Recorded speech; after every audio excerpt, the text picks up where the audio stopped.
6 دقیقه مثلا چی پریشونی اصلا داغونه بری چی بری دختر قلمنده گوپیار خدمت دقره بری چی بره که میگه قوما من شام 20 رقبه خب بعد تو مر نمو بریم میگم خب اونجا ترافیکمون نتونم برو شام 20 رقبه حوصله ندارم نگاه کو یک کافه ورم شیک و با کلاس نه ترافیک دیره نیچ نه او کافه نمیه خودش گومنه او قلیون میه غذا میه قهوه میه همه چی میه نمیه خب اینجا که مدیرم میگم همه چی هر چی دوستی شه خیلی با کلاسه خیلی با کلاس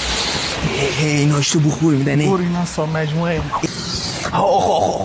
از این غذا دوم رو بیارش نخورده ای آخ بیا اینجا آی استری کنه ای قوما گوشنش ببینن ای کجا داره چی او طبقه بالایی بریم بالا بریم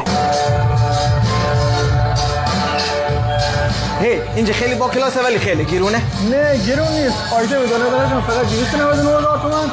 4 نفره 499 تومان آیتم 6 نفره 699,000 تومان الان مشکل چیه هی ما هر هفته کده دختر گلمندال میام ولی اگه قرار کنه با هم گور که قرار کرد کده دختر گلمندال رجب میام خیانت کنی تو گور بری